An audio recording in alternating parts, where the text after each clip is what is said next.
aussi au groupe de louanges. Papa, je veux te remercier pour ce temps que nous allons passer ensemble, Seigneur, dans ta présence, Seigneur. Et je te demande de prendre tout le contrôle, Saint-Esprit. On est venu ce matin pour toi. On est venu pour entendre tes conseils, tes encouragements, tout ce que tu veux apporter à tes enfants, Seigneur. Et je te remercie pour mes frères et sœurs qui ont pu apporter la louange ce matin, qui ont pu t'honorer, Seigneur, pour qui tu es, Seigneur. Et on veut continuer ce temps avec ton aide. On veut vraiment avoir ce cœur disposé pour toi, être à l'écoute de ce que toi tu veux faire, Saint-Esprit. Amen. Bonjour à chacun, à chacune. C'était bon, hein? C'est pas terminé. Le Seigneur est tellement bon. Il sait exactement comment il aime nous surprendre. Il aime nous faire changer nos habitudes. Et on va se laisser conduire. Alors, je vous préviens, je vais être souvent comme ça ou tourner. C'est pas grave si je ne vous regarde pas. L'important, c'est ce que le Seigneur a mis sur mon cœur pour vous. Et vous voyez, je suis plutôt stoïque, mais intérieurement, il y a une excitation. Parce qu'il parle depuis plusieurs semaines et j'en peux plus, là, il faut que ça sorte. Et vraiment, soyez bénis pour ce qu'il va vous donner ce matin. Ce n'est pas Sylvie qui parle, c'est lui. Et moi, je suis juste là pour donner vous communiquer ce qu'il m'a donné pour vous. Pour moi aussi, j'ai reçu beaucoup. Et là, il faut que je me déverse. Là. Je ne peux plus. On est toujours dans la thématique. C'est bon pour toi? Thématique des valeurs d'Émi. Je ne vais pas revenir sur les anciennes thématiques. La valeur d'aujourd'hui, c'est nous louons. Non, il n'est pas encore prêt. Enfin, attends. Nous louons et adorons Dieu pour ce qu'il est, ce qu'il fait. Ça, c'est le résultat de plusieurs semaines, mois de travail pour trouver les valeurs qui sont propres à Émi, qui caractérisent Émi.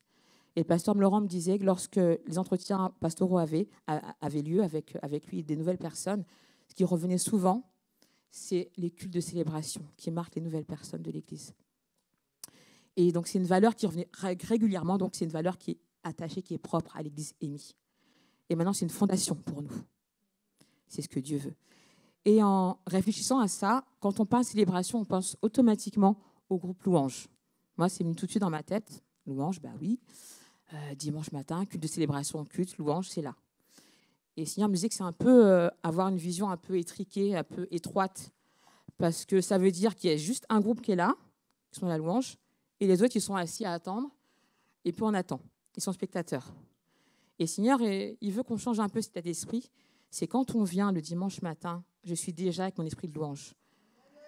C'est pas j'attends que le groupe de louange se mette en place le dimanche, c'est avant d'arriver. Et même, c'est même pas juste le dimanche, c'est tous les jours. C'est tous les jours. Et donc, le Seigneur me travaillait par rapport à ça. Et je vais aller chercher le mot célébration. Célébration, c'est, on a l'idée de joie, de réjouissance extrême. C'est une volonté de mettre à l'honneur quelqu'un ou un événement aussi.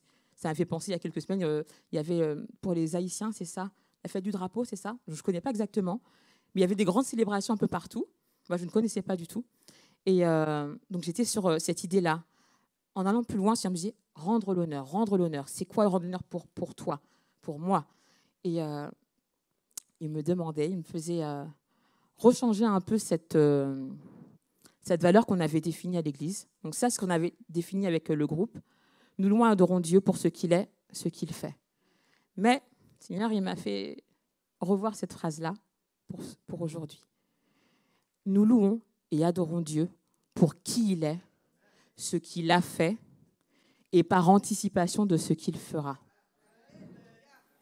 C'est fort, hein? Et il me faisait comprendre, quand on voit la première partie, il est, on est dans le présent. Actuellement, remercie-le, loue-le. Quels sont les bienfaits que tu as eus aujourd'hui? Déjà, le souffle de vie qui a été renouvelé, la parole, le mouvement, l'être, le fait d'avoir une voiture, de pouvoir se déplacer, de venir au culte, librement en plus. Et la deuxième partie, il a fait. Sylvie, il a fait. Ça veut dire que c'est une notion de passé. Qu'est-ce qu'il a déjà fait dans ta vie? Il y a beaucoup de choses, hein? Et ça veut dire que je dois me remémorer. Retour en arrière. Et puis la dernière partie, c'est anticipation de ce qu'il fera. Alors, fera, on sait que c'est le futur, des choses qui vont arriver. Et le mot anticipation, il a quand même une force, il a un sens particulier. Anticipation, c'est que je suis dans l'expectative de quelque chose qui va se passer. Et le Seigneur veut qu'on ait conscience de ça lorsque nous sommes dans l'adoration, la louange. Il est, il a fait, il fera. Il est, il a fait, il fera. Vous voyez, ça fait comme un cercle. Et le Seigneur m'a dit un cycle. Tu peux avancer. J'ai intitulé ce message « Le cercle vertueux de la reconnaissance ». Parce que c'est toujours il est, il a fait, il fera. Continuellement, continuellement. Et vous vous rappelez qu'il y a un psaume qui parle de ça.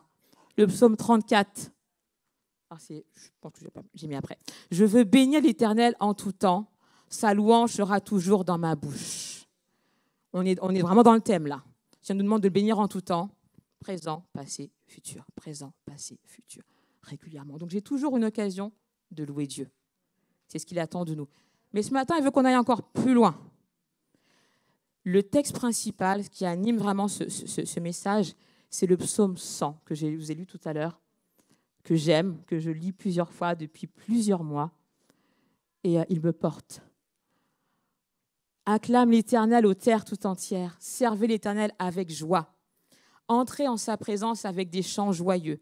Sachez que c'est lui seul, l'Éternel, qui est Dieu. C'est lui qui nous a fait, nous lui appartenons, et nous sommes son peuple, le troupeau de son pâturage. Entrez sous ses portiques avec reconnaissance. Entrez dans ses parvis en chantant ses louanges. Rendez-lui votre hommage et louez-le pour ce qu'il est. Car l'Éternel est bon, car son amour durera toujours. Sa fidélité s'étendra d'âge en âge en âge. Sa fidélité de jour en jour en jour en jour, tout comme son amour. Et donc du coup, ce message, je vais le voir en 3 points avec vous. Premier point, le célébrer pour qui il est. Deuxième point, le célébrer pour ce qu'il a fait. Et le dernier point, le célébrer par anticipation de ce qu'il fera. Ce qui m'a interpellée dans ce psaume 100, je m'en suis aperçue qu'après. Ça fait des mois que je suis sur ce psaume-là. Et c'est quelques semaines avant de venir devant vous que j'ai compris certaines choses. Ce qui m'a interpellée, c'est le verset 3. Sachez que c'est lui seul, l'Éternel, qui est Dieu. C'est lui qui nous a fait, nous lui appartenons. Et nous sommes son peuple, le troupeau de son pâturage. Et entrez dans sous ses portiques avec reconnaissance, entrez dans ses parvis en chantant ses louanges, rendez-lui votre hommage et louez-le pour ce qu'il est. Et je me mettais aussi le psaume. Tu peux avancer? J'espère que je ne me suis pas trompée. Voilà. Non, tu as été trop loin. Beaucoup trop loin. Retourne. Oh, reste là. Excuse-moi, il y a dû avoir une coupure. Donc, il y avait le psaume 34, versets 2 à 4. Donc, il va falloir trouver le point commun entre le psaume que je viens de lire, le psaume 100, versets 3 et 4, et le psaume 34, versets 2 à 4. Je veux bénir l'Éternel en tout temps, sa louange sera toujours dans ma bouche. Que mon âme fasse toute sa fierté de l'Éternel, que les humbles écoutent et se réjouissent. Dites avec moi la grandeur de l'Éternel, célébrons tous son nom. Et j'aurais rajouté le psaume 99. Le Seigneur est grand dans Sion, c'est lui qui est élevé au-dessus de tous les peuples. Qu'on célèbre ton nom grand et redoutable, il est saint. Qu'on célèbre la puissance du roi qui aime l'équité. Quel est le point commun entre ces 3 psaumes? C'était long, je sais. Il y a qui il est, il y a sa grandeur, mais c'est encore quelque chose de plus avec 3 lettres. Un petit mot avec 3 lettres. J'ai entendu quelque chose par là? Son nom, oui. Le Seigneur veut qu'on mette l'accent sur son nom. Quand nous allons dans notre culte personnel et aussi en communautaire, le Seigneur veut qu'on mette l'accent sur son nom. Son nom. Le Seigneur me disait, tu veux me célébrer pour qui je suis, pour qui il est, célèbre mon nom. Sais-tu à qui tu adresses ta louange, ton adoration? As-tu réellement conscience de ce qu'il est? Qui est-il pour toi? Qui est Dieu pour toi? Et c'est pour ça que dans le psaume verset 3, psaume 100 verset 3, il nous dit « Sachez que c'est lui seul, l'Éternel qui est Dieu ». Pourquoi il nous demande de nous rappeler qui est Dieu? Tout simplement, quand on est chrétien, qu'on va régulièrement au culte, On peut venir par habitude apporter notre louange, notre reconnaissance à Dieu et oublier la portée, la signification, la profondeur de son nom, de ce qu'il nous a révélé. Et moi, ce verset-là, ça me parle. L'Éternel qui est Dieu. On est tellement englouti par tout ce qu'on vit, le travail, tout est accéléré, et on peut banaliser Dieu. Dieu, ça va être un nom générique finalement. Et on oublie ce qu'il y a derrière le mot Dieu. Et déjà, je fais déjà un petit point d'interrogation là-dessus. Dieu, c'est un nom général. Il a un seul nom. C'est une seule personne avec la Trinité, bien sûr. Et on a plusieurs noms que l'on voit dans la Bible, mais il en reste un. Et la diversité des noms qu'on a, c'est parce que ça correspond à la diversité des facettes qu'il a, qui le qualifie. Donc, Seigneur me disait qu'il faut recalibrer les choses. Quand tu viens au culte, je parle pour moi, mais je pense que c'est aussi pour vous. Mais quand je suis dans l'adoration de la louange, quel nom de Dieu est-ce que j'ai conscience du nom que je porte, que je confesse de ma bouche, qui a une portée? Il ne veut pas que nous restions dans les habitudes, parce que ça, c'est un danger pour nous, de banaliser son nom. Il me dit, c'est mon nom que l'on porte en public. C'est mon nom qu'on porte en public. Et tu portes mon nom. Il n'est pas n'importe qui. Tu portes ma personne. Ne banalise pas les paroles de ce que tu dis quand tu chantes, parce que les mots qu'il y a dans les chants, son nom aussi, ont du sens, ont une portée spirituelle. C'est pas je viens pour chanter comme ça, j'ai le micro, je chante.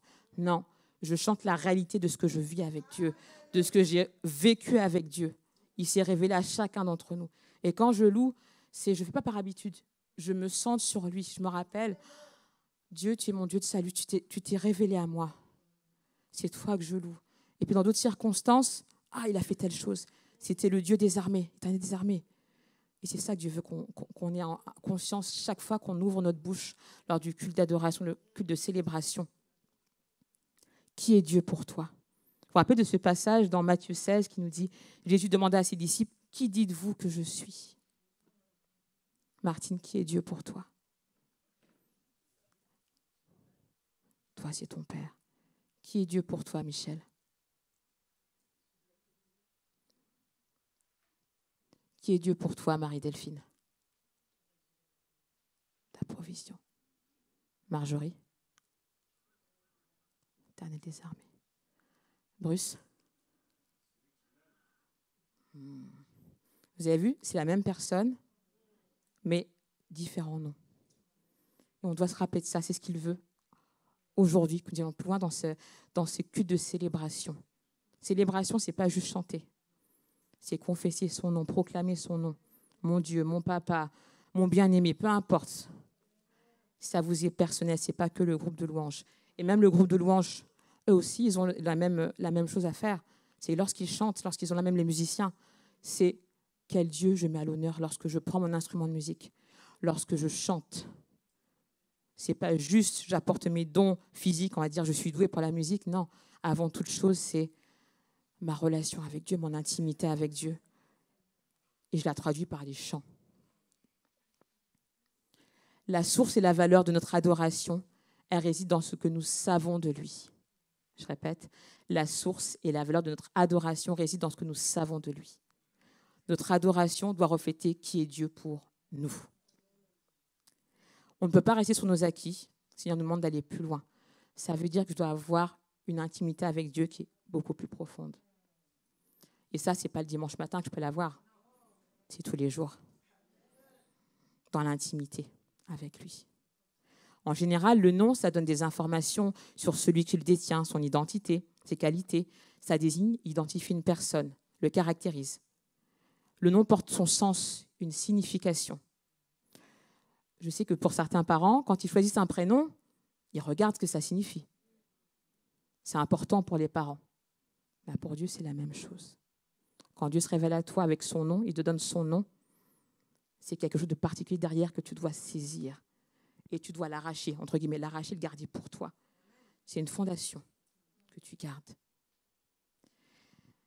On dit qu'il y a plusieurs noms pour Dieu. Elohim, El Shaddai, Adonai, Jireh, Rapha, Nissi, Shalom, il y en a plein. Il y en a plein. Mais le Seigneur ne veut pas que tu confesses juste son nom de manière superficielle. Il faut que ça vienne vraiment du cœur. Ton cœur, il doit être connecté au nom de Dieu que toi-même, tu as expérimenté. Je répète, mon cœur, quand je suis dans l'adoration, doit être connecté avec ce que moi-même j'ai expérimenté avec Dieu. Alors moi, personnellement, seulement, c'est l'Éternel Dieu Tout-Puissant, tout suffisant, j'ai découvert. Mon cœur, il est connecté, je suis à fond là-dessus. Et il se passe des choses. Quand vous confessez son nom, vous savez que vous êtes affirmé là-dessus, vous le gardez, il débloque des choses. Mentalement, spirituellement, émotionnellement, tout autour de vous. Parce que c'est sa parole qui habite en vous, vous êtes approprié la parole. Et la faveur vient avec. La faveur de Dieu vient avec. C'est extraordinaire. Et quand on a son nom, comme je vous disais tout à l'heure, chaque nom de Dieu, même s'il est un, reflète une partie de sa personnalité, une facette de qui il est, qu'on a expérimenté. Et ce matin, c'est aller plus loin. Il veut qu'on s'approprie la signification de son nom pour nous-mêmes, pour ce que nous vivons en ce moment. On est tous en épreuve. Tous. Personne n'est épargné. Mais l'épreuve, c'est aussi signe de croissance, de transformation. Donc c'est dur, mais en même temps, je sais que Dieu, il est là dans l'épreuve avec moi. Il va me révéler quelque chose. Et l'épreuve est là pour me transformer. Chaque révélation est une autre facette de sa gloire, révélant aussi un aspect de son amour et de ses provisions pour ses enfants. Il veut qu'on se réfugie dans la sécurité qu'apporte son nom. Tu peux avancer? Non. C'est trop loin. Non. Non, tu recules. Voilà, juste là. Célébrer son nom, c'est célébrer sa personne, sa nature, ses qualités en pleine conscience. Quand je dis en pleine conscience, ça veut dire que je réalise le nom. Que signifie ce nom pour moi? Ce n'est pas un nom que quelqu'un m'a donné, non, c'est un nom par lequel Dieu s'est révélé à mon cœur. Et je me suis demandé pourquoi célébrer Dieu. Et ce psaume est là. Je crois que c'est Proverbe 18, je crois, je ne sais plus. Le nom de l'Éternel est une tour forte. Le juste y court et s'y retrouve hors d'atteinte. Notre secours est dans le nom de l'Éternel qui a fait les cieux et la terre. Puisqu'il connaît mon nom, je le délivrerai. C'est important de connaître son nom. Déjà pour magnifier sa gloire, mais c'est aussi, je suis dans une tour forte. Je suis protégée. Je sais que j'ai un secours dans le nom de l'Éternel. C'est fort quand même. J'ai un secours dans le nom de l'Éternel. Tu peux avancer. Et j'ai eu cette image-là. Alors moi, ça m'a fait sourire. Moi, j'aime bien les images pour comprendre des choses. L'éventail de la reconnaissance. Lorsque le dimanche matin, je viens, je dois sortir mon éventail. Vous voyez que l'éventail, il a plusieurs parties. On appelle ça des feuilles. Moi, j'aurais dit des pans, mais bon, plusieurs parties. Et sur chaque feuille doit correspondre à un nom de Dieu que vous-même vous avez expérimenté. La première feuille qu'on a, évidemment, c'est Dieu sauveur parce qu'il est venu nous sauver. Tout simplement. Mais après, c'est à nous, dans notre relation avec lui, de compléter notre éventail. Alors, je n'ai pas tout mis, bien sûr. J'ai mis comme ça pour que vous ayez une petite idée, mais le Seigneur veut voir ça dans nos cœurs. Je viens avec mon éventail de reconnaissance. Je dis, ce matin, je vais invoquer le Dieu Elohim, le Dieu qui m'a créé. J'ai le souffle renouvelé, j'ai le mouvement, je suis en bonne santé en ce moment. Le Dieu El Shaddai, tout-puissant, il a triomphé de mes ennemis. Ça peut être le Dieu Rapha, tu m'as guéri, Seigneur. C'est à vous de compléter votre éventail de reconnaissance. Donc le matin, en arrivant, on verra la semaine prochaine si vous avez ça, on vient avec son éventail et on se rappelle de chaque nom de Dieu. Toutes les fois où Dieu s'est révélé à nous, il nous a donné son propre nom, comme il a fait avec Abraham. Ce n'est pas juste pour Abraham, c'est pour chacun de ses enfants. Il veut se révéler. Et ce qui est merveilleux, c'est que dans la Bible, il y a tout. C'est un livre ouvert où Dieu se révèle à nous. On peut être dans n'importe quelle partie de la Bible, on reçoit une révélation de Dieu. Charlotte, ton éventail il doit être très, très large. C'est bon, hein? Dieu est bon, hein? Je vais avancer.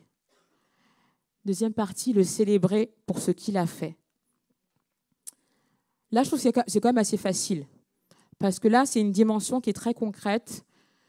on voit que Dieu agit en notre faveur. Ça va se matérialiser par j'ai un travail, j'ai eu un remboursement exceptionnel, je ne sais pas, je me suis mariée. C'est des choses concrètes. Nos yeux voient que Dieu agit en notre faveur. J'ai obtenu une promotion. Donc là, c'est extrêmement facile. J'ai prié pendant plusieurs semaines et là, je vois l'accomplissement. Donc là, quand on voit l'accomplissement de nos propres yeux, on est dans la joie, il n'y a aucun problème pour le louer. Vous êtes d'accord, hein?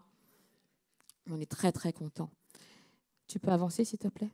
Et là, le psaume, je me suis appuyée sur le psaume 103 et le psaume 111. C'est ce qui m'est venu à l'esprit. Que tout mon être loue l'Éternel, tout ce que je suis loue le Dieu saint, sans oublier aucun de ses bienfaits. Car c'est lui qui pardonne tous tes péchés, c'est lui qui te guérit de toute maladie, qui t'arrache à la tombe. L'Éternel intervient pour redresser les torts, il défend les droits de tous les opprimés. Il a manifesté ses desseins à Moïse et montré ses hauts faits au peuple d'Israël. Et à le psaume 111, louez tous l'Éternel, je mettrai tout mon cœur à louer l'Éternel dans l'assemblée, dans le conseil des justes. L'Éternel accomplit des œuvres admirables. Elles sont méditées par tous ceux qui les aiment. Ses actes manifestent sa gloire et sa splendeur.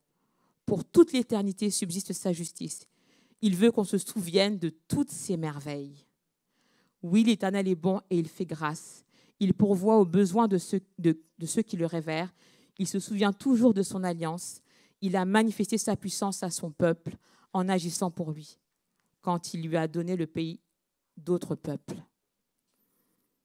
Là, on voit vraiment comme une espèce de listing de tout ce que Dieu fait.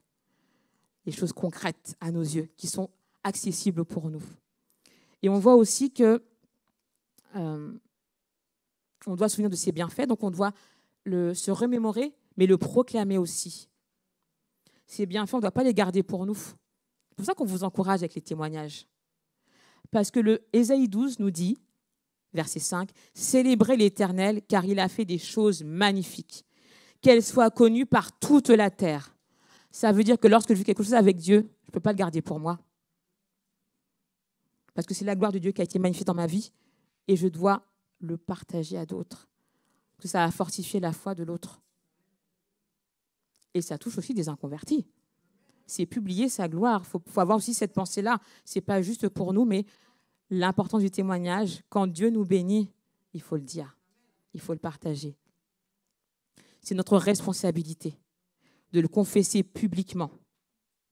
Bien sûr, aux bonnes personnes, il faut se laisser guider par le Saint-Esprit, bien sûr, mais il est important de célébrer. Célébrer, c'est dire, redire, répéter ce que Dieu a fait. Répéter, dire ce que Dieu est. Et quel est le plus grand bienfait que Dieu nous ait accordé? Charlotte, t'as dit? Salut, tu peux avancer? Comment ne pas le louer? Vous connaissez ce genre-là, hein? Donc, si parfois j'ai du mal à, je ne sais pas quoi dire, l'adoration. Première chose, ça doit être celle-ci. Le louer, l'adorer, le remercier, lui rendre hommage, l'honneur qui lui est dû pour ce que Jésus a accompli, son obéissance et le fait que Dieu ait pensé au salut, le Dieu de mon salut. Le plus grand bienfait que Dieu nous a accordé, c'est d'envoyer son Fils qui a accepté de mourir à la croix pour nous. Nous sommes affranchis grâce à Jésus. Par Jésus, offrons donc en tout temps à Dieu un sacrifice de louange qui célèbre son nom. Ça, c'est Hébreux 13, verset 15, je répète. Par Jésus, offrons donc en tout temps à Dieu un sacrifice de louange qui consiste à célébrer son nom. C'est dur pour moi de louer, mais je dois me rappeler qu'il y a eu un plus grand sacrifice. On n'a pas vécu ce que Jésus a vécu. Donc même si ça me coûte, c'est normal que ça me coûte parce que ça a coûté à Jésus, donner sa vie. Donc j'ai dit raison de le louer, de l'adorer, de le remercier. Amen. On va se quitter quelques instants. Je vais demander au groupe de louange de revenir pour la deuxième partie. Parce que là, il faut que ça reste dans notre cœur. Je ne veux pas aller trop vite. Et je vous demande d'être attentif aux paroles des différents chants. Les chants, ils sont inspirés aussi. Donc, pour chaque chant, il y a des paroles qui doivent correspondre à quelqu'un, qui parlent à quelqu'un. Donc, soyez attentifs. Je rappelle, le célébrer pour qui il est, le célébrer pour ce qu'il a fait.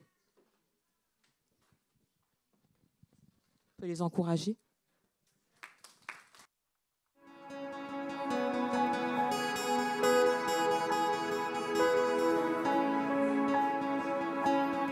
Ah, Seigneur, on veut rester dans cette disposition. Nos cœurs sont tournés, ouverts vers toi, Seigneur.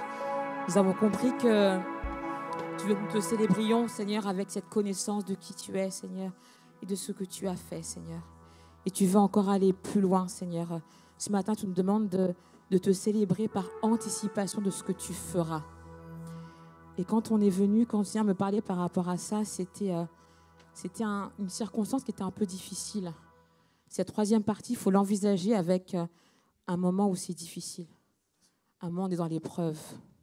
Un moment où on a mal, où on en a marre. On se plaint à Dieu. Dieu, je ne te vois pas. Qu'est-ce que tu fais?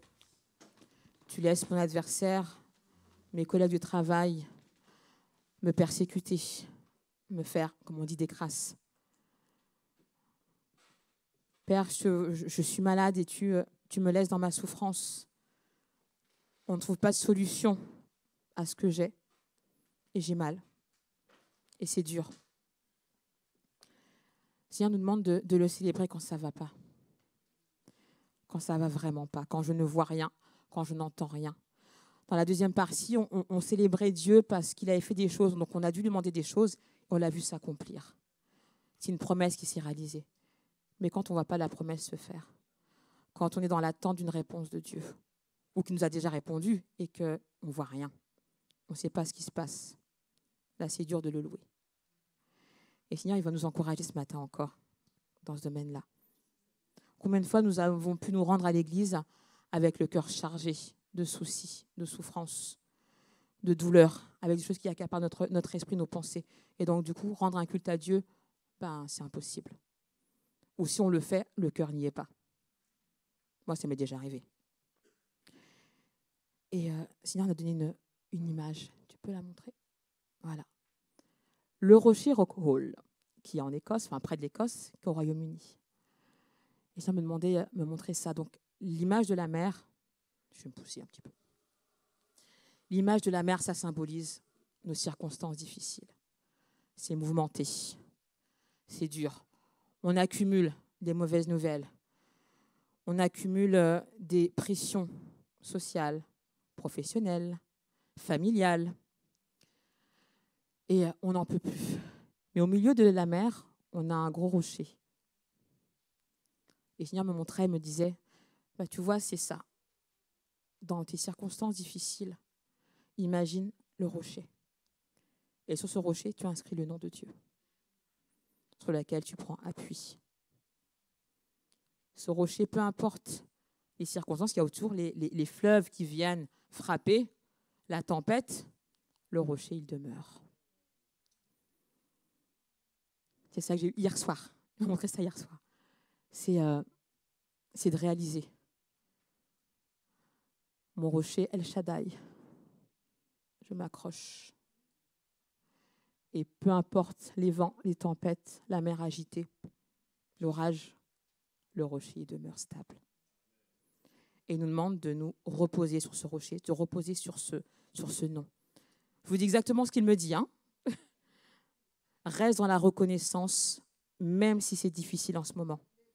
Même si tu ne vois rien ou que tu as l'impression que je suis loin.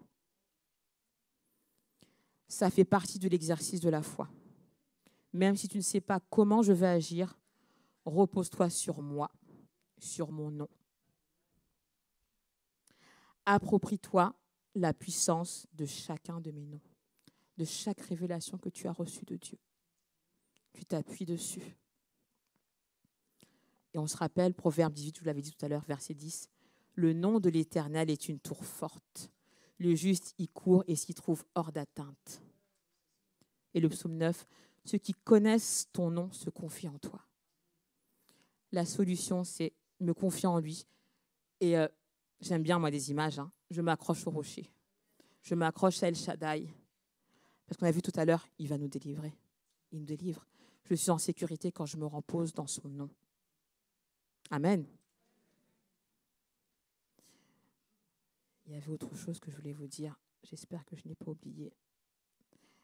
Tant pis, je vais dire comme ça. Cette pensée ce matin, c'était le verset, je crois que c'est dans 1 Samuel 15, ou dans 17, verset 15. À quoi David répondit, tu marches contre moi avec l'épée, la lance et le javelot, et moi je marche contre toi au nom de l'Éternel. Le Seigneur des armées célestes, le Dieu des bataillons d'Israël. Après, c'est que tu as insulté. Et je dis, ah bah oui, c'est vrai, Seigneur, la puissance de ton nom. Il faut rappeler David contre Goliath. Le petit David, qui était vraiment minuscule à côté du grand Goliath, il va, je marche contre toi avec mon épée au nom de l'Éternel. Je dis, ah. Et quand on regarde cette image-là, la mer, c'est nos circonstances. Nous sommes invités à proclamer la parole de Dieu sur nos circonstances. Et j'ai le psaume en tête. Jacou. Tu peux te lever, Jacou, s'il te plaît. C'est pour toi, Jacou. Tu fais avancer, s'il te plaît. Voilà. Je mets en application. Dans la difficulté, je vais proclamer le nom de Dieu sur ce qui m'attaque, sur ce qui me bouleverse. Je vais le faire avec vous. Donc, je vais lire le psaume 93 et après, je vais mettre en application et je vais utiliser Jacou. Ça ne te dérange pas, Jacou, hein? C'est pas grave. L'Éternel règne revêtu de majesté. Oui, il en est revêtu. Il a noué la puissance autour des reins. C'est pourquoi la terre est ferme, elle ne peut vaciller. Dès l'origine, ton trône est ferme. Oui, tu existes depuis toujours. Éternel, les eaux élèvent leur voix, les eaux élèvent leur grondement. Et pourtant, plus que la voix des grandes eaux, plus que les flots de la mer si magnifiques, l'Éternel est imposant dans les hauteurs. Tes décrets sont vraiment sûrs. La sainteté est l'ornement de ton temple, ô Éternel, pour tous les temps à venir. Et maintenant, je vais proclamer ce psaume sur Jacou et les circonstances de Jacou. Je vais parler à son âme. Enfin, ce n'est pas moi, c'est l'Esprit de Dieu à travers le psaume. Jacou, l'Éternel règne. Il est revêtu de majesté dans ta situation, dans ta circonstance, dans ce que tu vis actuellement. Oui, il en est revêtu. Il a noué la puissance autour de ses reins. C'est pourquoi tu resteras ferme dans cette situation que tu vis. Tu ne vacilleras pas. Tu ne peux pas vaciller. Car dès l'origine, l'Éternel Dieu, ton Dieu, son trône est ferme. Donc tu seras ferme. Tu es ferme actuellement. Parce que ton Dieu existe depuis toujours. Même si les eaux élèvent leur voix, leur grondement, tu resteras stable. Car l'Éternel, ton Dieu, est imposant dans les hauteurs. L'Éternel, ton Dieu, est imposant dans ce que toi, tu vis en ce moment. C'est lui qui a tout entre ses mains. Tu peux être sûr que sa parole est vraie, qu'il est en train de le faire. Sa sainteté est l'ornement de son temple, mais tu portes sa sainteté, sa royauté, son autorité là où tu es, pour des siècles et des siècles. Amen. Ce que je viens de faire là, c'est ce que le Seigneur vous demande de faire. Tu peux aller en arrière? En arrière, s'il te plaît. Votre défi. Une petite routine de gratitude. Vous prenez le psaume 100 et de proclamation, bien sûr, oui, c'est vrai. Et on prend n'importe quel psaume. Vous laissez diriger par Saint-Esprit. Vous le confessez de votre bouche, on se l'approprie et on le confesse à la situation, à la personne qui en a besoin. Et Dieu va faire ce qu'il a à faire. Son nom est puissant, il agit. Il va fortifier votre foi et spirituellement, il va se passer quelque chose parce que vous n'avez pas invoqué n'importe quel Dieu. Il y avait un nom particulier. Et le Seigneur vous demande, et c'est son désir, il veut se révéler à vous. Demandez-lui une révélation de Dieu, une nouvelle révélation de Dieu dans votre situation, dans votre vie. Et il va le faire. C'est son désir aujourd'hui. Et la dernière partie de cette pensée, le célébrer, oui, quand ça va mal, mais on a tous, comme je l'ai dit au tout début, on a tous une occasion de le célébrer. La célébration, ce n'est pas juste le dimanche matin, mais nous sommes appelés. Tu peux avancer. Nous sommes appelés à le célébrer. Où ça? Au ciel. Apocalypse 22. Finalement, l'ange me montra le fleuve de la vie, limpide comme du cristal et qui jaillissait du trône de Dieu et de l'agneau. Au milieu de l'avenue de la ville, entre deux bras du fleuve, se trouve l'arbre de vie. Il produit 12 récoltes chaque mois. Il porte son fruit. Ses feuilles servent à guérir les nations. Il n'y aura plus aucune malédiction. Le trône de Dieu et de l'agneau sera dans la ville. Ses serviteurs lui rendront un culte. Serviteurs lui rendront un culte. Ils verront sa face et porteront son nom sur leur front. C'est Apocalypse 22, verset 1. Donc je répète le verset 3, qui est important, et 4. Il n'y aura plus aucune malédiction. Le trône de Dieu et de l'agneau sera dans la ville. Ses serviteurs lui rendront un culte. Ils verront sa face et porteront son nom sur leur front. Amen. Et on va lire aussi Apocalypse 21, verset 3, tout particulièrement. Il essuiera toute larme de leurs yeux. La mort ne sera plus. Il n'y aura plus ni deuil, ni plainte, ni souffrance. Car ce qui était autrefois a définitivement disparu. Quand on sait ça, la réaction, c'est quoi? On ne peut que le célébrer. Et ce qui se passe ici le dimanche, ici ensemble et à la maison, ce n'est qu'un entraînement, c'est un avant-goût de ce qu'on va vivre dans le ciel. Donc, c'est un socle pour nous d'être appuyés sur son nom. Notre espérance, elle n'est pas ici-bas, elle est dans le ciel. Donc, commençons déjà à le célébrer dès à présent. C'est une motivation suprême. Abraham, il espérait la cité céleste. Il est dans l'excitation. Donc, c'est à nous aussi d'avoir cette dimension-là de célébration dans l'éternité, des perspectives d'éternité. Donc, c'est une bonne préparation au culte le dimanche. On ne fait pas pour rien, ce n'est pas juste faire pour faire. Il y a une portée spirituelle d'éternité. Amen. Je propose de finir avec le psaume 100, qu'on va confesser ensemble, proclamer ensemble. C'était à la fin. Ah oui, attends. Juste retourne, j'ai oublié de faire ça, pour se rappeler, un petit peu avant, je crois. Reviens en arrière, juste un petit peu. Oui. Voilà, on garde ça. Il y a quelque chose à retenir aujourd'hui. Le cercle vertueux de la reconnaissance. Célébrer son nom pour qui il est. C'est dans le présent. C'est-à-dire que je prends conscience des bienfaits de Dieu chaque jour. Je peux même les noter quelque part dans un petit cahier de gratitude. Célébrer ses œuvres passées.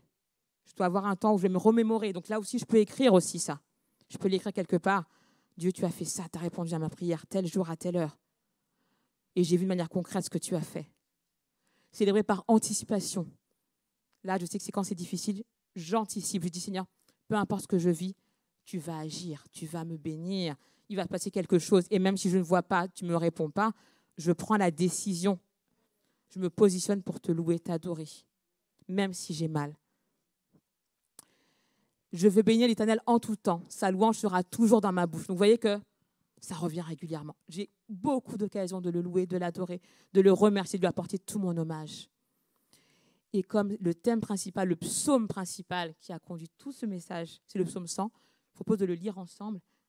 Et après, vous allez adorer votre Dieu avec le nom, votre cœur attaché au nom de Dieu qui vous vient à l'esprit. Et vous le remerciez pour ce qu'il est, ce qu'il a fait, ce qu'il fera. On va se lever tous ensemble. Psaume pour remercier Dieu. Acclame l'Éternel aux terres tout entières. Servez l'Éternel. Vous faites avec moi aussi quand même. Hein? Ah oui, hein, je me sens un peu seule. Je reprends. Psaume pour remercier Dieu. Acclame l'Éternel aux terres tout entières. Servez l'Éternel avec joie. Entrez en sa présence avec des chants joyeux. Sachez que c'est lui seul, l'Éternel, qui est Dieu. C'est lui qui nous a fait, nous lui appartenons. Et nous sommes son peuple, le troupeau de son pâturage. Entrez sous ses portiques avec reconnaissance. Entrez dans ses parvis en chantant ses louanges. Rendez-lui votre hommage et louez-le pour ce qu'il est. Car l'Éternel est bon, car son amour durera toujours et sa fidélité d'âge en âge. Amen. Seigneur, on te bénit pour qui tu es, Seigneur. On te bénit pour ce que tu as fait, Seigneur. On te bénit pour ce que tu vas faire dans les prochains mois, prochaines semaines, Seigneur. Donc, sois exalté. On te remet toutes les conséquences de ce culte entre tes mains. On veut rester dans cet esprit d'adoration, de reconnaissance, d'hommage à qui tu es, Seigneur. Viens impacter ce que toi, tu as voulu impacter ce matin, Seigneur. On te demande des révélations encore plus grandes de ton nom, Seigneur. Que nous puissions élargir notre éventail de nom de l'Éternel, Seigneur. Donc, merci de prendre toute la place, Seigneur. Et on te remet toutes les conséquences de ce temps entre tes mains. Sois exalté, remercié. Merci de nous raccompagner, Seigneur Jésus. Et avant de se séparer, on veut te célébrer comme toi, tu le mérites, comme toi, tu le dois, Seigneur.